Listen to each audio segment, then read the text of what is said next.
Everyone, मैं सभी divine souls का वेलकम करती हूँ मेरे इस यूट्यूब चैनल पर जिसका नाम है ट्विन फ्लेम डीवा। मेरे चैनल पर कुछ ऐसे भी ट्विन फ्लेम्स हैं जिनकी स्पिरिचुअल अवेकनिंग 2019 से पहले हुई थी। तो यहाँ पर कुछ ऐसे ट्विन फ्लेम्स हैं जिन्हें अवेकनिंग से गो थ्रू किए कम से कम नहीं तो 8 से 10 साल हो चुके हैं और वो आज भी अपनी जर्नी में स्टक है। तो ये वो ट्विन फ्लेम्स हैं जिनकी अवेकनिंग 2019 से पहले हुई थी और जब भी हुई थी तो इन्होंने अपना इनर वर्क शुरू कर दिया। अब इनर वर्क में क्या, सिर्फ और सिर्फ एनर्जी वर्क में क्या, जो इन्हें इधर उधर से कहीं से सुनने को मिल गया या फिर जो आपको कहीं से अगर आपने कुछ परचेज कर लिया, जो भी एनर्जी वर्क के नाम पर आपने बाय किया हो, तो वो आपने करना शुरू कर दिया और आप आज तक कहीं नहीं पहुंचे अपनी लाइफ में। ना तो आपने अपना एनर्जी वर्क कंप्लीट किया है और बाकी कार्मिक लेसन्स का तो कहीं नाम ही नहीं आता है अगर हम पहले देखेंगे। तो अब ऐसे ट्विन फ्लेम स्टक क्यों हैं? क्योंकि जब आपने एनर्जी वर्क को करना शुरू किया था तो देखो, अगर आप ट्विन फ्लेम हो और आप कोई भी एनर्जी वर्क करोगे तो उसके आपको साइंस, सिम्टम्स, रिजल्ट्स ज़रूर देखने को मिलते हैं। इसके पीछे का रीज़न क्या है कि जैसे अगर हम सिर्फ चक्रा हीलिंग की बात करेंगे तो अगर चक्रा हीलिंग कोई नॉर्मल इंसान करता है ना तो उसे कुछ भी एक्सपीरियंस करने में कई साल लग जाते हैं, बहुत टाइम लगता है। कई बार होता है वो कितनी भी कोशिश कर ले उसको कुछ नहीं एक्सपीरियंस होने वाला है। वहाँ पर बहुत सारे रीज़न होते हैं और लेकिन एक ट्विन फ्लेम एक ऐसा यहाँ पर बीइंग है धरती पर, जैसा कि आप अगर रियल ट्विन फ्लेम हैं तो आप जब भी कोई एनर्जी वर्क करना शुरू करोगे तो उसके इंस्टेंट एक्टिवेशन प्लस रिजल्ट आपको देखने को ज़रूर मिलते हैं। और यही डिफरेंस होता है एक आपका जो नॉर्मल ह्यूमन बीइंग है और ट्विन फ्लेम है। तो जब भी ऐसे ट्विन फ्लेम्स ने अपना एनर्जी वर्क शुरू करा है तो इनका जो माइंड है, जो फोकस है, वो हमेशा कार्मिक ट्विन फ्लेम पर रहता है कि वो इंसान इनकी ज़िंदगी में वापस आएगा या इनसे फिर से बातें करेगा और उसे ही अपना डिवाइन मैस्कुलिन या फिर डिवाइन फेमिनिन बुलाना। आई एम श्योर यहाँ पर कुछ ऐसे डीएम्स भी मुझे सुन रहे होंगे। तो लेकिन अब क्या होता है कि वैसे तो मैं सारे आंसर्स दे चुकी हूँ, लेकिन अभी कुछ मुझे ईमेल्स आए थे कि जिनकी अवेकनिंग कुछ टाइम पहले हुई है, मतलब 2019-20 से पहले हुई है, तो वो आज भी अपनी जर्नी में स्टक हैं लेकिन कहीं पर पहुंचे नहीं हैं। ना तो उन्होंने एनर्जी वर्क कंप्लीट करा है। क्योंकि जब उन्हें थोड़ी बहुत चीज़ें वो करना शुरू करते हैं तो उन्हें कुछ ना कुछ देखने को ज़रूर मिलता है। फिर वो क्या करते हैं, वो छोड़ देते हैं उन चीज़ों को ना। और क्यों छोड़ देते हैं ये तो मैं आपको पहले ही बता चुकी हूँ कि अगर आप एनर्जी वर्क कर रहे हो तो चीज़ें आपको एक्सपीरियंस ज़रूर होंगी। शक्ति का मतलब क्या होता है, और अगर आप इन चीज़ों से डर जाओगे या कुछ आपको दिखाई पड़ने लग गया तो फिर आप एनर्जी वर्क करोगे कैसे? ये तो शुरुआत के सिम्टम्स होते हैं। कुछ ऐसे भी लोग आपको देखने को मिलेंगे जो एक्चुअल में जेन्युइन ट्विन फ्लेम्स हैं, जो आई थिंक चैनल्स भी रन कर रहे हैं और वो आपको एनर्जी वर्क सिखाते हैं, चाहे वो पेड सेशंस के थ्रू है चाहे नॉन पेड सेशंस के थ्रू है। लेकिन वो ऐसे ट्विन फ्लेम्स हैं जो कार्मिक ट्विन फ्लेम पर स्टक हैं और आजीवन रहेंगे। अगर आप उनके चैनल्स को उठाकर देख भी लोगे ना तो कई साल हो चुके हैं और वो आपको वही ज्ञान देते फिरेंगे कि नहीं वो इंसान लौटेगा, नहीं तो या तो फिर आप माइंड से ऑपरेट कर रहे हो, सोल से ऑपरेट नहीं कर रहे हो। और बड़े सारे एग्जाम्पल आपको दिए जाते हैं जहाँ पर कि आपके माइंड को ट्रिक किया जा सके कि नहीं आप एक्चुअली में उस इंसान पर फोकस्ड रहो। तो इसमें दो कैटेगरीज आती हैं। एक तो जो ईविल कोचेज हैं जो इंटेंशनली इस काम को करते हैं, कार्मिक ट्विन फ्लेम को डिवाइन मैस्कुलिन बताना। लेकिन जो रियल ट्विन फ्लेम्स हैं जो इंटेंशनली वो आपको इसलिए बताते हैं क्योंकि वो खुद भी वही कर रहे हैं ना। वो आपको कुछ डिफरेंट कैसे बताएंगे, और वो खुद भी उस जर्नी में स्टक हैं, वो कहीं नहीं पहुंचे हैं। और इनका क्या होता है, ये एक्चुअली में फॉल्स होप से ऑपरेट कर रहे होते हैं। अब यहाँ पर मैंने आपको जैसे पहले कहा था कि कार्मिक ट्विन फ्लेम से डिटैच होना बहुत डिफिकल्ट होता है और उसके एक एक थॉट, इमोशंस आपको पिकअप हो रहे होते हैं। तो अभी तो आप इसी चीज़ को रिकग्नाइज करने में समर्थ नहीं हो कि आपको अपनी एनर्जी फील हो रही है या उस इंसान की एनर्जी फील हो रही है। कार्मिक ट्विन फ्लेम के साथ में आपको each and every emotions, thought उसके पिकअप होते हैं। अब इसका कोई क्या ही कर सकता है, कनेक्शन ही ऐसा है और इसको हम डिनाई भी नहीं कर सकते हैं। लेकिन ये जो तरीके होते हैं वो मैं आपको ऑलरेडी शेयर कर चुकी हूँ। तो ये पर्टिकुलर उन्हीं ट्विन फ्लेम्स के लिए है जो कई सालों से अभी तक इस जर्नी में कहीं नहीं पहुँचे हैं, स्टक हैं। अगर आपने एनर्जी वर्क करा भी उस इंसान पर फोकस रहते हुए कि उसकी आपसे दोबारा बात होगी या फिर वो इंसान आपकी लाइफ में आएगा या वो किसी और के साथ में है, उसको छोड़कर आपसे शादी करेगा, तो इस तरह के माइंडसेट का जो इंसान है उसके बिलीफ सिस्टम में गड़बड़ है। और वो जब तक इस तरह के माइंडसेट से ऑपरेट करता है ना तब तक वो सिर्फ थोड़ा बहुत ही एनर्जी वर्क कर सकता है। वो कभी मरकबा एक्टिवेशन नहीं कर सकता है, वो कभी भी बैलेंस में नहीं आ सकता है। और रीयूनियन तो भूल ही जाओ आप। रीयूनियन तो तब होगा ना जब कभी आपको आप फाइनल लेवल का इनर वर्क को कंप्लीट करोगे, तब आपको आपके डिवाइन काउंटर पार्ट का चेहरा दिखा जाएगा। ये तो बहुत दूर की चीज़ें हैं। ये जो 8, 9, 10 सालों से लोग आज तक अपनी जर्नी में स्टक है ना, और कुछ तो ऐसे हैं जो और भी पहले के हैं, उनके तो नाम ही नहीं लेने मुझे तो अब स्टक क्यों आप? क्योंकि आप उस इंसान पर फोकस्ड हो। आप वहाँ से पहले क्या होता है, अगर आपको किसी भी इंसान से मूव ऑन करना होता है ना, तो सबसे पहले मेंटली रेडी होना होता है। और ट्विन फ्लेम कनेक्शन ऐसा है कि कार्मिक ट्विन फ्लेम की केस में भी आपको पहले मेंटली खुद को रेडी करना पड़ता है, और आप जितना कोशिश करोगे इस इंसान से डिटैच होने की, ये उतना ज़्यादा आपकी तरफ खींचता है। और ये इन्फॉर्मेशन मैं आपसे पहले भी शेयर कर चुकी हूँ कि अगर जिस वक्त आप ये डिसीजन लेते हो कि मुझे अब इस इंसान को एनर्जीज नहीं देनी है, इससे आगे बढ़ना है, अपने ऊपर काम करना है, तो ये इंसान आपकी तरफ बहुत ज़्यादा अगेन इंटरफेयर करने की भी कोशिश करता है, जिस भी वे में पॉसिबल हो। अगर आपकी डायरेक्टली बात हो रही है तो डायरेक्टली वो कई ड्रामे कर सकता है या फिर कर सकती है, और बाकी हर जगह से आपके ऊपर नज़र रखना, आपकी इन्फॉर्मेशन लेना, जिसकी वजह से उस इंसान को इन्फॉर्मेशन की जगह पर एनर्जीज भी मिलती हैं। तो अगर वो इंसान आपको कहीं से भी चेक कर रहा है, कहीं से भी इन्फॉर्मेशन आपकी वो ले पा रहा है, तो इसका मतलब है उस इंसान को आपकी जो एनर्जी है वो रिसीव हो रही है। तो अगर आपने आज तक कोशिश ही नहीं करी है उस इंसान से आगे बढ़ने के लिए, और इसके लिए सबसे पहले आपको मेंटली ही आगे बढ़ना होता है, डिसाइड करना होता है कि नहीं, अब मुझे इस इंसान का एक्सेस अपनी ना तो लाइफ में रखना है, ना ही एनर्जी में अलाउ करना है, तब जाकर आप बहुत मुश्किलों से इस इंसान से डिटैचमेंट में आ पाते हो। और ये बहुत लंबा चौड़ा प्रोसेस है, इतना आसान नहीं है। मैंने गो थ्रू करा तो मुझे पता है कि क्या चीज़ें हैं, और ये एक्चुअली में डिफ़िकल्ट होता है। लेकिन अगर उन इमोशंस और फीलिंग्स की वजह से आप इस इंसान पर स्टक रहोगे, तो आप खुद को देखो कि कितने सालों से आज भी आप उसी जगह पर हो। ना तो आप हील हुए हैं, हील तो डेफिनेटली नहीं हो सकते हो जब तक आप इस डिसीजन को नहीं लेते हो कि अब इस कार्मिक ट्विन फ्लेम को आपको बिल्कुल भी एनर्जी नहीं देनी है, अपनी लाइफ में बिल्कुल भी एक्सेस नहीं रखने देना है। तब तक आप अपनी हीलिंग भी नहीं कर सकते हो। आप कभी मत सोचना कि आप किसी भी तरह की प्रॉपर हीलिंग कर पाओगे। और जैसे कि ये वो ट्विन फ्लेम्स हैं जिन्हें अब मैं अपने चैनल के थ्रू चीज़ें बता चुकी हूँ कि आपको चैनलिंग्स नहीं सुननी चाहिए। तो चैनलिंग्स आप सुन रहे हो तो भी आप उस इंसान को अपनी एनर्जीज दे रहे हो, और आपको ये है कि आप अभी तो आप खुद को ही समझने में असमर्थ हो, आपको यही नहीं समझ में आ रहा है कि आपको किसी तरह की चैनलिंग की ज़रूरत नहीं होती है।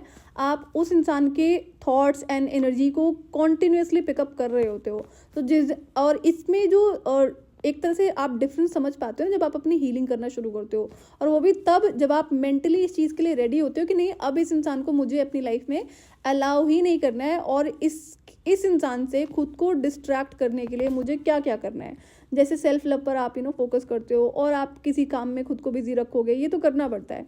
तब जाकर आप ये समझो कि आप आगे बढ़ना शुरू होते हो, और इसमें बहुत सारे चैलेंजेस आते हैं। तो सोचो 9-10 साल आपको हो चुके हैं, आपने जो भी एनर्जी वर्क करा, चाहे मेडिटेशन करा है या फिर कोई और चक्रा हीलिंग करा है या कोई और एनर्जी वर्क कर लिया होगा, तो उसकी वजह से आपको चीज़ें एक्सपीरियंस होने लगी। क्यों? क्योंकि आप रियल ट्विन फ्लेम हो। तो अगर आपने कार्मिक ट्विन फ्लेम पर फोकस रहते हुए कोई भी एनर्जी वर्क करा है, तो वो किसी काम का नहीं होता, वो ज़ीरो ही माना जाता है। क्योंकि ये चीज़ मैंने पहले भी एक्सप्लेन करी थी, आपका एनर्जी वर्क एक्चुअली में वही होता है जब आप मेंटली रेडी होते हो इस इंसान से खुद को आपका फोकस रिमूव करने के लिए। तब जाकर जब आप एनर्जी वर्क करना शुरू करते हो, तब वो आपको हेल्प करता है। इससे पहले जो भी आपने एनर्जी वर्क करा है कार्मिक ट्विन फ्लेम पर फोकस रहते हुए, वो आपके किसी काम का नहीं है।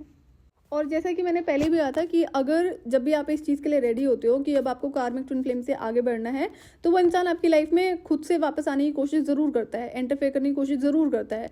तो वहाँ पर आप क्या करते हो? तो इससे पहले जब आपको पता है कि वो इंसान गलत है, ठीक नहीं है, हाँ ठीक है कार्मिक ट्विन फ्लेम में, सो व्हाट, तो तब भी अगर आप उसकी एक्टिंग के आगे झुक जाते हो, या जो ये इतनी ज़्यादा इमोशंस होते हैं, फीलिंग्स होते हैं, उसकी वजह से आप कमज़ोर पड़ जाते हो, आप फिर से उस इंसान पर फोकस हो जाते हो, तो ये गलती है जो आपको रिपीट नहीं करनी है। और ये आपको सबसे पहले मेंटली जब आप रेडी होते हो कि चाहे जो मर्जी हो जाए, क्या मेरे साथ ये चीज़ें नहीं होती थी? बिल्कुल होती थी। तो मैं ये तभी रोना आ रहा है तो मैं रो लूँगी, लेकिन इस इंसान का एक्सेस मेरी लाइफ में नहीं होगा। और ये 3.5 साल में मैंने बैक टू बैक इन चीज़ों को एक्सपीरियंस करा है। मैं जब खुद को डिटैचमेंट में लेकर आ रही थी, तो ये इंसान और ज़्यादा मेरी तरफ फोकस होता जा रहा था, जिससे मुझे बहुत ज़्यादा प्रॉब्लम हो रही थी।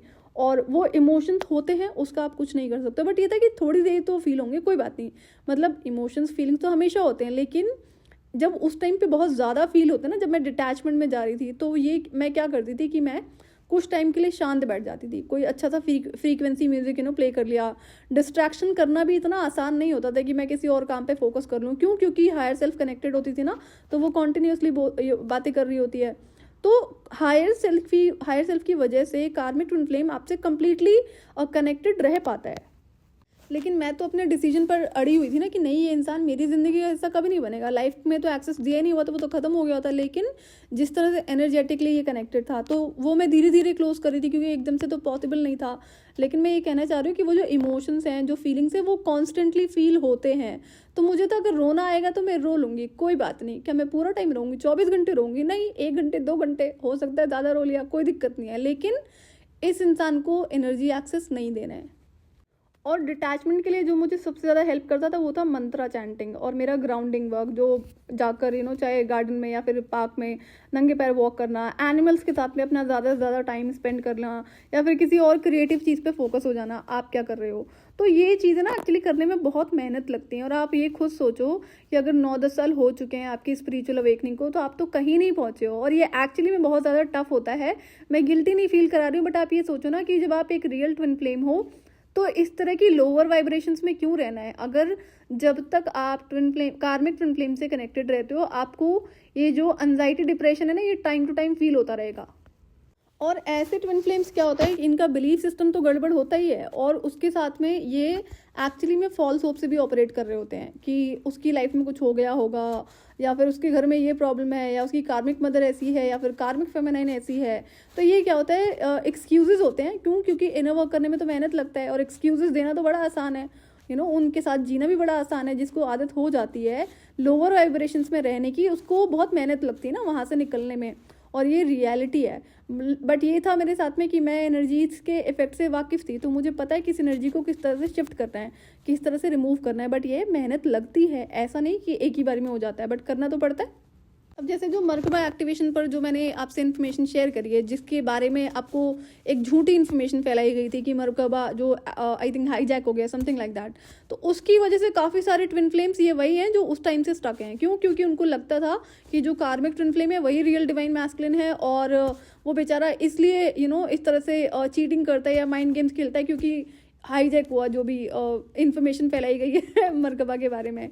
तो ये एक्चुअली में एक्सक्यूजेस थे, और एक्सक्यूजेस देना खुद को बड़ा आसान होता है। क्यों? क्योंकि मेहनत नहीं करनी पड़ेगी ना, असली काम करने में तो मेहनत लगती है। जो इनर वर्क मैंने किया उसमें बड़े एफर्ट्स लगे हैं, बहुत ज़्यादा इमोशंस के साथ में खींचातानी होती थी, और ये बैक टू बैक होता था। जो कार्मिक ट्विन फ्लेम का जो मुझे इमोशंस फील होते थे, और वो तो एक ऐसा नालायक था जो स्पेल वर्क कर रहा था। मैं चीज़ें आपसे शेयर कर चुकी हूँ, तो मेरे लिए एक्चुअली में बहुत ज़्यादा डिफिकल्ट था, बट स्टिल कोई बात नहीं, मैं पावर से अवेयर थी। तो जितने भी अभी तक मैंने आपको एनर्जी वर्क बताए हैं, स्पेशली आपका मंत्रा चैंटिंग, वो आपको इमोशनली डिटैच होने में बहुत हेल्प करता है। टाइम लगता है, एक दिन में नहीं होता है। और जितनी चीज़ें मैं आपको बता रही हूँ वो करनी तो आपको सारी पड़ेंगी। क्यों? क्योंकि फाइनल लेवल में जो भी चीज़ें हैं, अगर आपको वो करनी है और वो करनी पड़ेंगी, फाइनल लेवल का काम होता है वो। तो जो अभी लेवल 1 और लेवल 2 पर बताया जा रहा है, वो सारी चीज़ें आपको आनी चाहिए, वो सारी चीज़ें करी होनी चाहिए, तब जाकर आप उसको कर पाओगे। तो ये डिसीजन तो आप ही को लेना होता है, और कोई आपके बिहाफ पर नहीं ले सकता है। और ये काम करने के लिए आपको सबसे पहले मेंटली रेडी होना होता है कि अब चाहे जो मर्जी हो, आप कार्मिक ट्विन फ्लेम को अपनी लाइफ में एक्सेस नहीं रहने दोगे किसी भी कॉन्टैक्ट के थ्रू। अगर तो इस इंसान से डायरेक्टली तो आपको कनेक्शन खत्म करने होते हैं, और जो आपके कॉमन कनेक्शंस होते हैं, जो लोग आपको कॉमन जानते हैं, उनसे भी ये कनेक्शंस आपको ख़त्म ही करने होते हैं। क्यों? ताकि आपकी इन्फॉर्मेशन वहाँ तक ना जाए, या तो फिर आप झूठ बोलना शुरू कर दो। तो ये चीज़ें आपको मैनेज करनी पड़ती हैं। अगर जब तक आपकी इन्फॉर्मेशन उस इंसान के पास में जा रही है, इसका मतलब है कि आपकी जो एनर्जी है उसे रिसीव हो रही है, कनेक्शन बना हुआ है। तो इसमें टाइम लगता है इस चीज़ को ब्रेक करने में ना। और ये है कि अगर ऐसा कोई कॉमन कॉन्टैक्ट है जिसको आप नहीं ख़त्म कर सकते हो कनेक्शन को, तो अगर वो इंसान आपसे कोई भी इन्फॉर्मेशन पूछता है आपकी पर्सनल लाइफ की या कोई भी आपकी प्रोफेशनल लाइफ की, तो उसके पास में रियल इन्फॉर्मेशन नहीं जानी चाहिए। इस वे में भी आप अपनी एनर्जी को प्रोटेक्ट कर सकते हो, ताकि वो कार्मिक ट्विन फ्लेम से शेयर ना हो। जब इन्फॉर्मेशन ही गलत जाएगी, तो इन्फॉर्मेशन गलत जब जाती है, तो इसका मतलब ये कि आपका रियल एनर्जी एक्सेस वहाँ तक नहीं जा रहा है। किसी को आप कुछ भी बताओ, आपको अपने ऊपर फोकस रखना है, और आपकी इन्फॉर्मेशन जितनी प्राइवेट हो सके आपको उतना प्राइवेट कर लेना चाहिए, अगर जेन्युइनली आप कार्मिक ट्विन फ्लेम से कनेक्टेड हो। तो मैंने सोशल मीडिया इसलिए डिलीट किया था ताकि मैं शांति से अपना एनर्जी वर्क तो कर सकूं, और इस इंसान को मेरी जो एनर्जी का एक्सेस मिलता है सोशल मीडिया के थ्रू, वो ना हो सके। क्यों? क्योंकि तब तो मैं अपना एनर्जी वर्क कर रही थी ना, और ये बैक टू बैक मेरे स्टेटस को चेक करता था, तो उससे क्या होता है, उससे भी कनेक्शन बना रहता है, एनर्जी जा रही होती है, तो इस चक्कर में मुझे उसको डिलीट करना पड़ता है। तो अगर आप एक ऐसे ट्विन फ्लेम है जिसकी अवेकनिंग 2019 से पहले हुई थी और आप आज भी अपनी जर्नी में स्टक हो, लेकिन आपने कोई ना कोई एनर्जी वर्क ज़रूर किया हुआ है जिसकी वजह से आपको कुछ ना कुछ चीज़ें दिखाई पड़ती हैं, वो किसी भी फॉर्म में हो सकती हैं, तो वो आपके लिए बड़ा सरप्राइजिंग है। तो ये सरप्राइजिंग होना नहीं चाहिए। एक रियल ट्विन फ्लेम का ये भी बहुत बड़ा डिफरेंस होता है कि अगर आप रियल ट्विन फ्लेम हो, कुछ भी एनर्जी वर्क करना शुरू करोगे, चक्रा हीलिंग है या कोई मेडिटेशन है, तो आपको बहुत जल्दी चीज़ें एक्सपीरियंस होना और दिखाई पड़ना शुरू हो जाएंगी। तो लेकिन उसका फ़ायदा क्या है अगर आप मेंटली कार्मिक ट्विन फ्लेम से मूव ऑन होने के लिए रेडी नहीं हो, आप अभी भी उस इंसान के ऊपर फोकस रहते हो, अभी भी चैनलिंग्स को सुनते हो या टैरो रीडिंग्स को सुनते हो या फिर उसका स्टेटस चेक करते हो या किसी इंसान से उसकी इन्फॉर्मेशन लेने की कोशिश करते हो, तो आप कोई भी इनर वर्क कर लो, वो आपके किसी काम का नहीं होगा। तो अगर आपने अपनी ज़िंदगी को इसी तरह से जीने के लिए डिसाइड करा हुआ है कि नहीं ऐसे ही स्टक रहना है आपको कार्मिक ट्विन फ्लेम के ऊपर, क्यों? क्योंकि आपसे आपके इमोशंस हैंडल नहीं हो रहे हैं, आपसे आपकी फीलिंग्स हैंडल नहीं हो रही हैं। ये डिफ़िकल्ट होता है और बहुत डिफ़िकल्ट होता है, इसमें कोई डाउट नहीं है। मैंने खुद ने गो थ्रू करा हुआ है, लेकिन ये है कि मेहनत करनी पड़ती है। तो अगर आपको ये है कि नहीं, आपको नहीं मूव ऑन होना है उस इंसान से, आपको कोई कोशिश नहीं करनी है, तो आप एक काम ज़रूर करना, प्लीज़ डिवाइन को कभी ब्लेम मत करना अपनी इस तरह की लाइफ के लिए। इसके लिए सिर्फ और सिर्फ आप जिम्मेदार हो। तो ये उनके लिए था जो जिनके कई लोग के ईमेल आए हुए हैं कि इनकी अवेकनिंग इतने पहले हुई थी और इन्होंने कुछ एनर्जी वर्क किया था जिसकी वजह से इन्हें कुछ दिखाई पड़ता है। वो ठीक है, दिखाई पड़ता है, वो तो मैंने आपको भी बता दिया है कि अगर आप एक रियल ट्विन फ्लेम हो तो कोई भी एनर्जी वर्क करोगे तो आपको कुछ ना कुछ चीज़ें ज़रूर दिखाई सुनाई पड़ने लग जाएंगी, जो कि कोई बहुत बड़ी बात नहीं है। लेकिन उससे क्या होगा, जस्ट फॉर अ फन आपने देख लिया, यह बहुत बड़ी चीज़ हो गई है जो आपके किसी काम का नहीं है जब तक कि आप अपने कार्मिक लेसन्स को नहीं सीखते हो, प्लस में आप कार्मिक ट्विन फ्लेम से डिटैचमेंट की तरफ आगे नहीं बढ़ते हो, तब तक कि आपका एनर्जी वर्क भी ज़ीरो होता है। और फॉल्स होप से ऑपरेट करना बड़ा आसान चीज़ है ना, क्यों? क्योंकि उसमें अगेन मेहनत नहीं लगती है, इजी वे है और ज़्यादातर लोगों को आसान काम पसंद होते हैं। मेहनत तो ज़्यादातर लोगों से होती नहीं है ना, और उसके बाद भी लोगों को कभी डिवाइन को ब्लेम करना है, कभी सिचुएशन को ब्लेम करना है, तो कभी किसी दूसरे इंसान को ब्लेम करना है। तो ये ब्लेमर्स का क्या होता है ना, वो कहीं नहीं पहुंचते लाइफ में, वो आजीवन ब्लेम ही करते रहते हैं। तो इवन तो अगर आप एक रियल ट्विन फ्लेम हो और आप इस तरह से अपनी ज़िंदगी जी रहे हो तो जियो, कोई दिक्कत नहीं है, लेकिन प्लीज़ डिवाइन को ब्लेम मत करना। तो अगर आप एक ऐसे ट्विन फ्लेम है जिन्होंने मेंटली डिसाइड किया हुआ है कि उसको कार्मिक ट्विन फ्लेम से अब आगे ही बढ़ना है, और आप डिटैचमेंट के लिए जो भी चीज़ें मैंने अभी तक बताई हैं, आई थिंक सारी बता दी हैं, किस तरह से आप अपनी क्रिएटिविटी पे फोकस कर सकते हो और आप किसी नए स्किल को सीख सकते हो, खुद को बिजी रख सकते हो अच्छे कामों में, सेल्फ लव को प्रैक्टिस कर सकते हो, बाकी साथ के साथ आपको मंत्रा चैंटिंग, बाकी एनर्जी वर्क करना होता है, तब जाकर आप कहीं ना कहीं इसमें डिटैचमेंट की तरफ आगे बढ़ पाते हो। ऐसे ट्विन फ्लेम को तो जो एनर्जी वर्क मैंने बताया है वो काम करेगा। और अगर आप ऐसे ट्विन फ्लेम हो जो कार्मिक ट्विन फ्लेम पर स्टक हो और आप सोच रहे हो कि आप एनर्जी वर्क करो, तो आपके किसी काम का नहीं होगा। सो चॉइस आपकी है कि क्या करना है, स्टक रहना है या फिर आगे लाइफ में बढ़ना है। आगे इंसान जब बढ़ता है थोड़ी सी डिफिकल्टीज आती हैं, ज़्यादा आती हैं इनर वर्क करते वक्त तो, और कार्मिक ट्विन फ्लेम से डिटैचमेंट में बहुत ज़्यादा इश्यूज आते हैं आपको, बट क्या कर सकते हैं, वहाँ पर या तो स्टक रह सकते हैं या तो फिर जिद्दी होकर हम आगे बढ़ सकते हैं। सो चॉइस इज़ योर्स। आज के लिए इतना ही, मैं आपसे फिर मिलूंगी नेक्स्ट वीडियो में। टिल देन आप अपना ध्यान रखिए और डिवाइन से कनेक्टेड रहिए।